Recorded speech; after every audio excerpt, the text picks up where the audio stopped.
Olá, vamos conversar?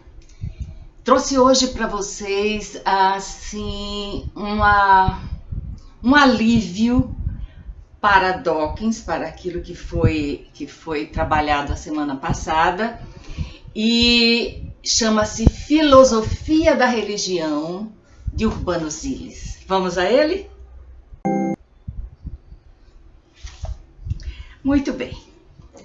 Urbano Siles é um brasileiro nascido em Petrópolis, no Rio de Janeiro. Doutorou-se em Teologia e Filosofia na PUC do Rio de Janeiro. Foi pró-reitor, ele recebeu o prêmio de pesquisador destaque e várias outras coisas que realmente o engrandecem. Eu peguei esse livro porque eu tenho trazido para vocês, alternadamente, sacros e profanos. Existe uma frase de Jesus que sempre me preocupou. Conhecereis a verdade e ela vos libertará. E eu pergunto a vocês, qual verdade? Porque, segundo os fatos, muita coisa que Jesus disse que ia acontecer brevemente antes que acabasse aquela geração, não aconteceu. Nós não temos ideia dessa verdade única, porque, me permitam a liberdade, eu não acredito em verdades únicas. Certa vez me disseram que a verdade é um prisma multifacetado, que ele pode dirigir várias cores, várias luzes, que ele não tem uma cor só, ele não tem um único fanal. Eu acredito que dessas verdades todas, a única que permanece e que é crível é aquela que diz: sede bons. Porque a bondade, ela é única em qualquer civilização, em qualquer cultura, em qualquer religião, em qualquer aglomerado de pessoas que existam no mundo e que se reúnam, ou no mundo inteiro como um todo. Sede bons. O restante são fatos, relatos, refutações, acusações, teorias disso, teorias daquilo, pensamento de um, pensamento de outro, comprovação e refutação, enfim. Mas Urbano Siles, na introdução a uma filosofia da religião, ele diz o seguinte: da mesma maneira que o ato filosófico não fundamenta a existência humana, mas tenta esclarecê-la, assim também a filosofia da religião não fundamenta nem inventa a religião, mas tenta esclarecê-la, servindo-se das exigências propriamente filosóficas. Pois a religião é estudada pela história, pela psicologia, pela fenomenologia, pela psicanálise e pela sociologia. Então vocês vejam que eu trouxe aqui para vocês uma série, acredito que quase 18 livros, não sei bem, trazendo cada um a sua visão. A primeira foi a da Karen Armstrong, com o livro máximo da humanidade, a Bíblia. Depois vieram, na sequência, as refutações, as acusações, as provas, contraprovas, etc. Estamos quase no final dessa trade, desse trabalho com livros aqui no YouTube. E eu quero hoje trazer essa visão de um filósofo muito interessante. Então ele vai perguntar o que é religião. E observem também que o Urbano não vai defender aqui Deus como uma entidade poderosa, mas sim o conceito de religião. E aqueles autores que eu trouxe para vocês, na maioria das vezes, eles não atacam Deus, mas sim as religiões. Então, nós vemos que a religião é realmente o pomo da discórdia, porque a religião é feita por homens, exercida por homens, homens aqui no sentido geral da palavra. Ainda não estou no politicamente correto para dizer por mulheres e homens, mas que seja. Enfim, ele pergunta, o que é religião? À primeira vista, pode-se pensar que todos saibam o que significa com a palavra religião e religioso. Talvez tal pressuposição esteja certa, enquanto se refere às manifestações mais ostensivas. Mas, quando se trata de precisar a essência da religião, logo surgem dificuldades sem fim.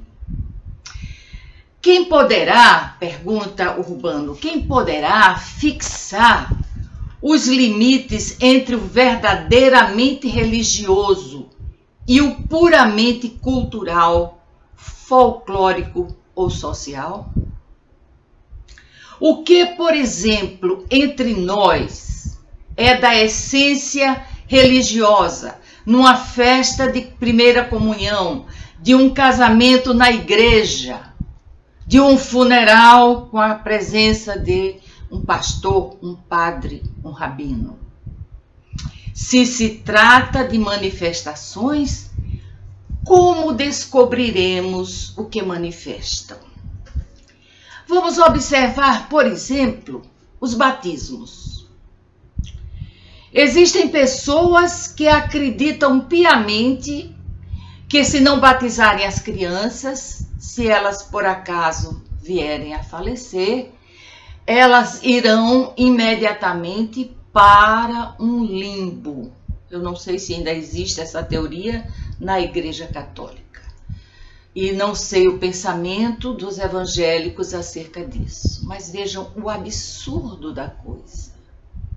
Isso porque, segundo Agostinho, essa criança terá nascido com a mancha do pecado original e, portanto, ela é já, ao nascer, uma pecadora. Então, os pais se apressam, os responsáveis se apressam para batizar a criança. Isso é um evento social, é um evento de essência religiosa ou puro medo? Bom, se é um casamento, nós notamos que hoje em dia os casamentos, agora com a pandemia cessou, não é? Mas antes os casamentos eram o quê? Ostentação. Né? Ostentação. Porque o verdadeiro casamento é muito depois. O simbolismo do vestido branco há muito se tornou uma ironia ridícula. Porque os casais, com tranquilidade, vivem juntos antes e isso está muito bem. Porque como é que se vai conviver com uma pessoa sem saber como ela é na sua questão mais íntima? Tanto para um como para outro.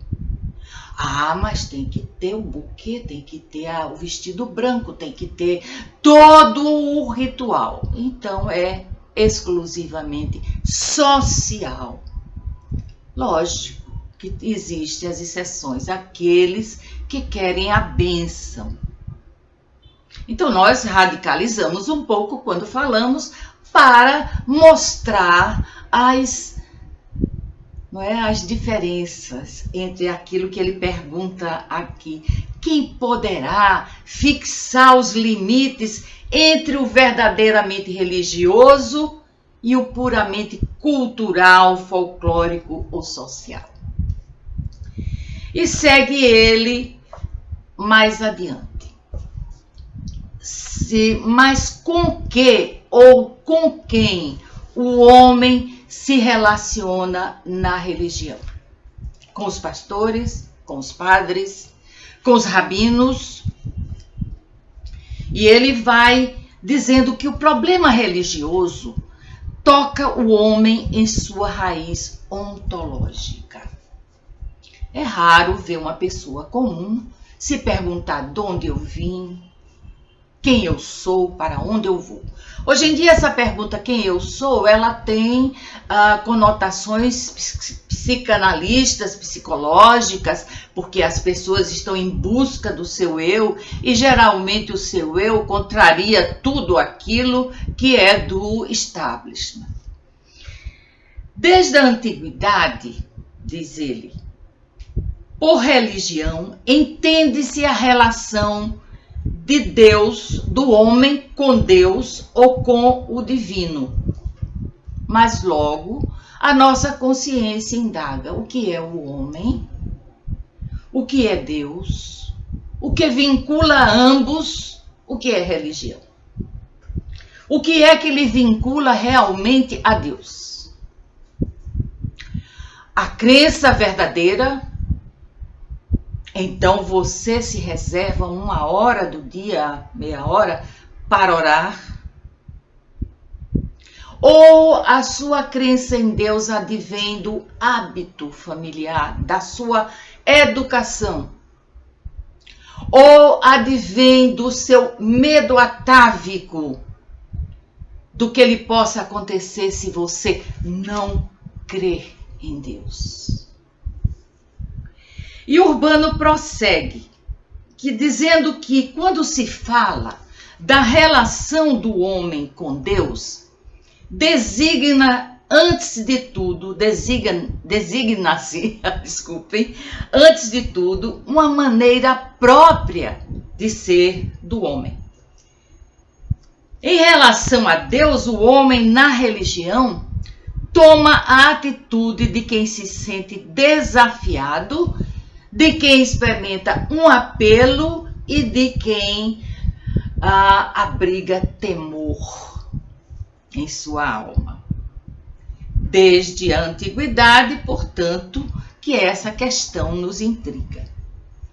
Mas logo a nossa consciência, aquela consciência desperta, vocês sabem que existe a consciência de sono, não é?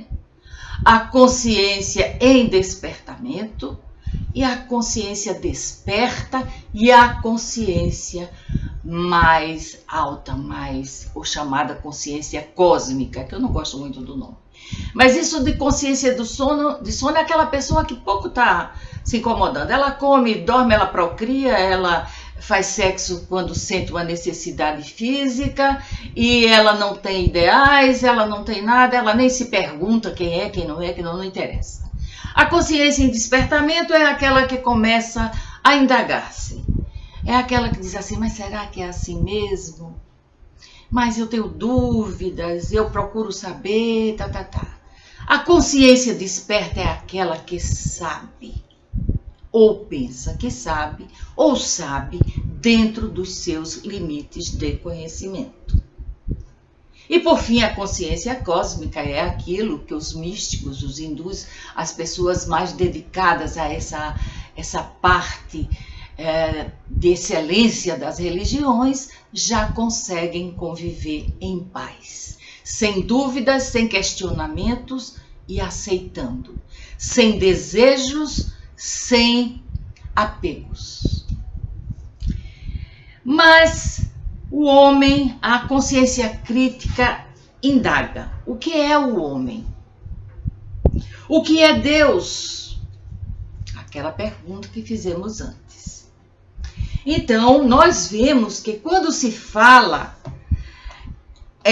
na relação do homem com Deus, o homem na religião toma essa atitude de quem se sente desafiado, ou um apelo, ou medo. A religião, pois, realiza-se na existência do homem. Até porque, quando ele se vai, é uma incógnita. Nenhuma religião, nenhuma filosofia poderá nos afirmar com certeza o que existe depois do decesso físico. O apelo de Deus como a resposta do homem vai se verificar na existência. A partir do divino, a existência humana se especifica como religiosa.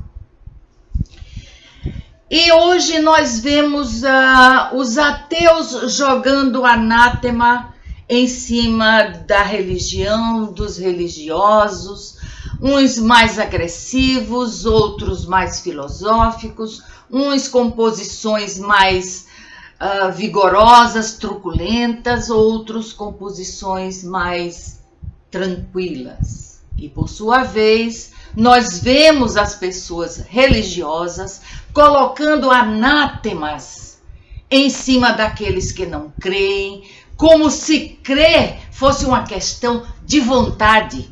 Eu quero crer, então eu creio. Eu não quero crer, então eu não creio.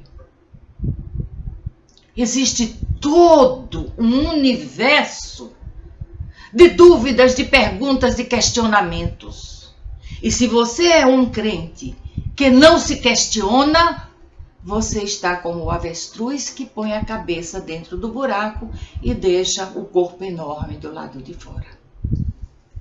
Urbano Ziles pretende nos falar e nos mostrar, sem tomar posições, o que é a religião em nossas vidas no sentido filosófico. E ele vai dizer aqui, no discurso religioso, e olhem bem, eu estou apenas na introdução, eu não vou poder fazer o livro todo para vocês, mas vou vender esse livro para vocês, divulgando ele, porque é maravilhoso. Então, vejam bem, no discurso religioso, ocorrem conceitos que se opõem à filosofia, como, por exemplo, revelação e redenção. Esses expressam uma realidade oriunda da transcendência, enquanto religião expressa uma série de atos espirituais e criações culturais do homem.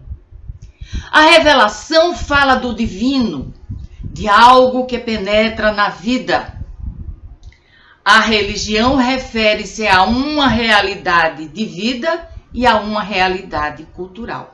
Surge então a pergunta, e é por isso que eu gosto do Urbano, surge a pergunta: poderá a filosofia tematizar a revelação?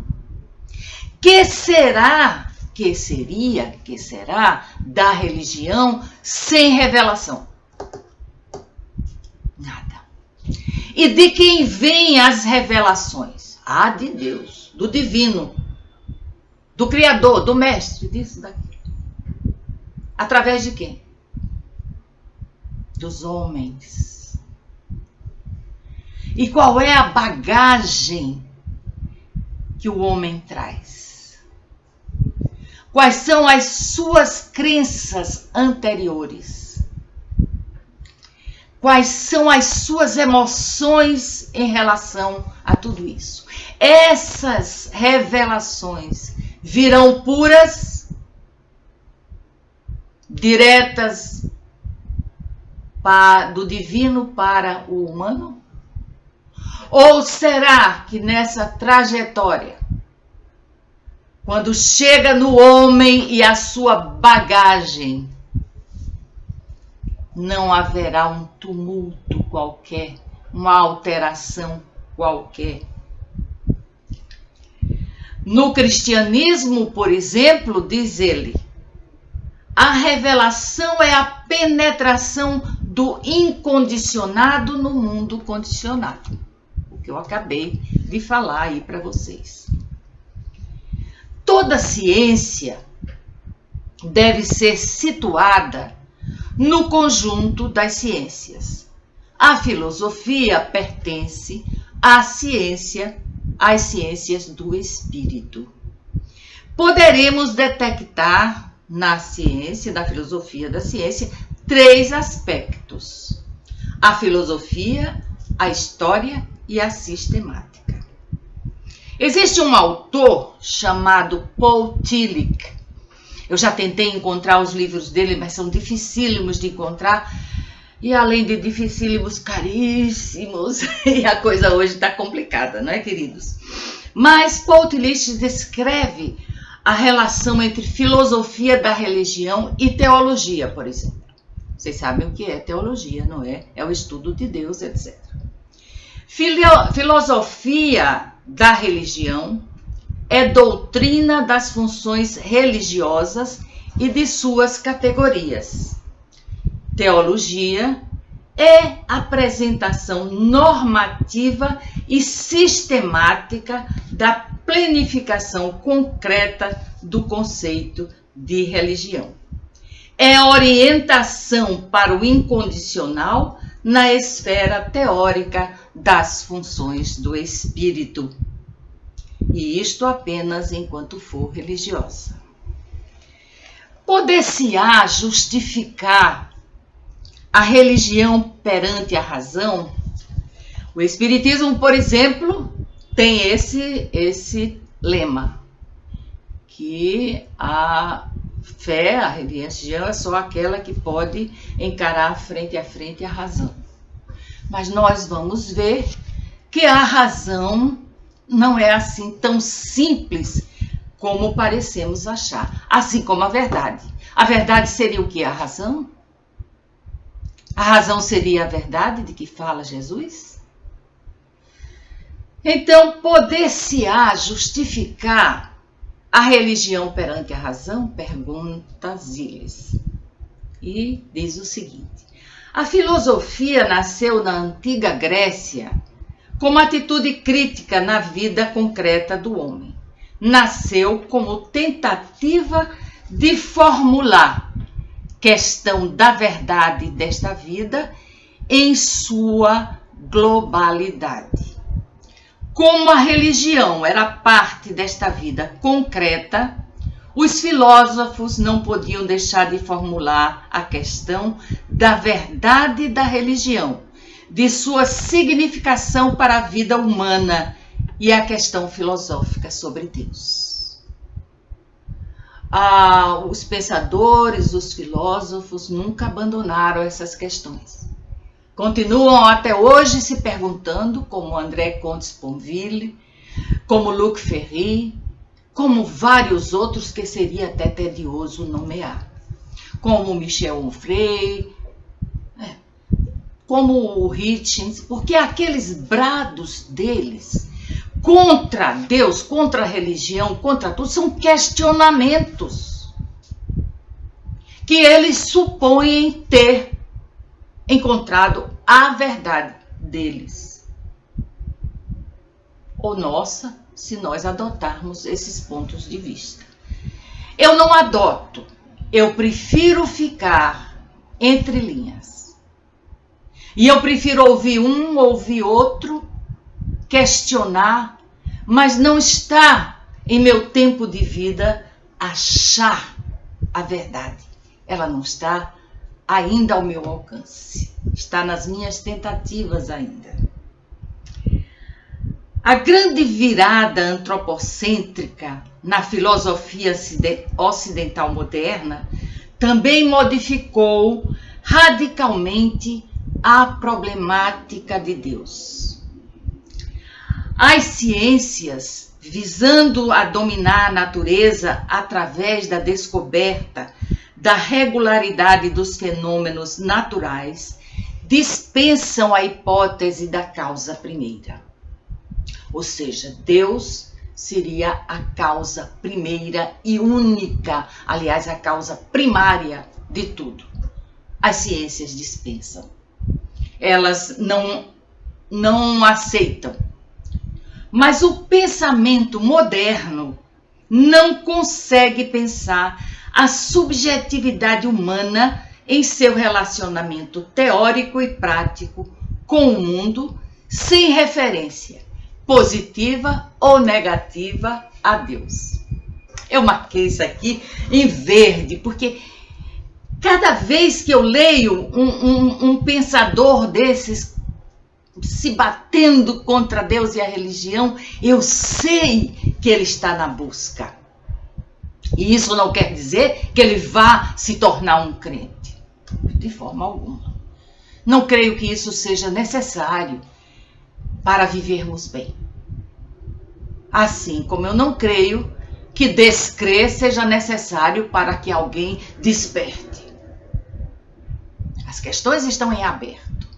E é isso que eu sempre quis deixar claro para vocês aqui nesse trabalho humilde que faço com vocês. Mas vamos prosseguir. Ele vai dizer que o pensar filosófico, aqui ele cita vários filósofos, ele cita Kant, ele cita o cardeal Newman, M. Blondel, Ebner, Buber, Russell, Heidegger, Jasper, e vai citar vários filósofos para chegar aqui à conclusão de que o pensar filosófico é forma radical da liberdade humana. O sujeito do filosofar é o homem. Feuerbach, que eu já fiz um trabalho aqui sobre Feuerbach, diz que a religião assenta na diferença essencial que existe entre o homem e o animal, pois os animais não têm nenhuma religião. Isso está na essência do cristianismo, na página 4 de Ludwig Feuerbach. Aqui tem um vídeo sobre ele.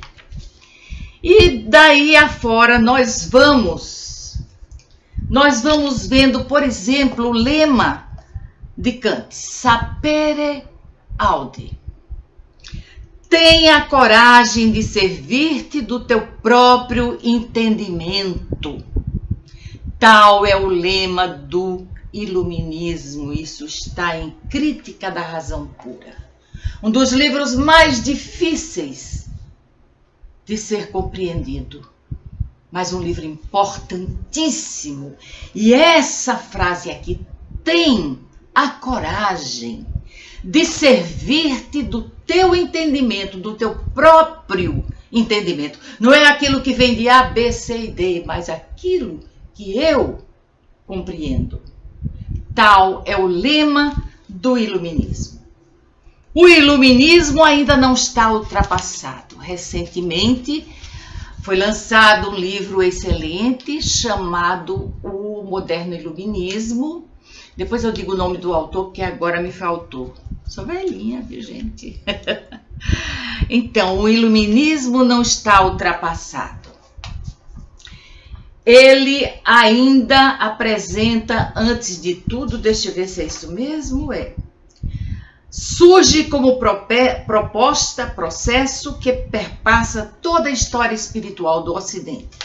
Representa, antes de tudo, um processo de emancipação. O homem liberta-se cada vez mais da tutela, da autoridade e da tradição. Quer ver, julgar e decidir por si mesmo. O homem torna-se ponto de referência da realidade, transformando-se em medida do homem e do mundo, o qual é pensado a partir do homem e projetado para o homem. Minha gente, eu teria tanta coisa a mais. Por exemplo, aqui, quando ele fala sobre Descartes e Pascal. Eu não gosto muito de Blaise Pascal, mas gosto de Descartes. Ele diz o seguinte: hoje se fala muito em crise de fé. Aos ouvidos de muitos, a palavra crise ecoa como ruína. Entretanto, o sentido original da palavra crise significa situação de decisão.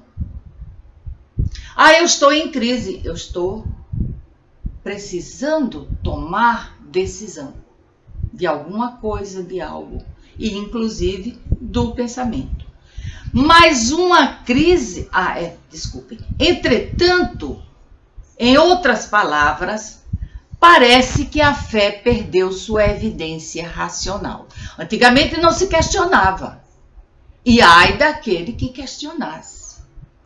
Mas uma crise pode conduzir tanto à ruína, como transformar-se em kairos. Essa é uma palavra grega linda que significa renascimento. Uma crise de fé pode levar à renovação e ao aprofundamento de sua compreensão. A própria compreensão da liberdade do homem tornou-se problemática. E aí vem a pergunta com a qual eu vou finalizar a nossa conversa. É realmente racional a confiança ilimitada na razão? Como o homem pode saber de seus limites se não discerne algo para além de si mesmo? E deixando vocês com essas questões que iluminam a nossa mente, enquanto ao mesmo tempo desce um véu negro sobre nós, eu me despeço de vocês até a nossa próxima conversa, que eu ainda não sei qual é, vou escolher, vou aguardar o retorno de vocês, vou pedir que deem um like ou dislike, para que o nosso trabalhinho possa ir adiante, e depende só de vocês, porque eu estarei aqui à disposição e sempre com vontade de trazer novas questões para o nosso entendimento. Tchau!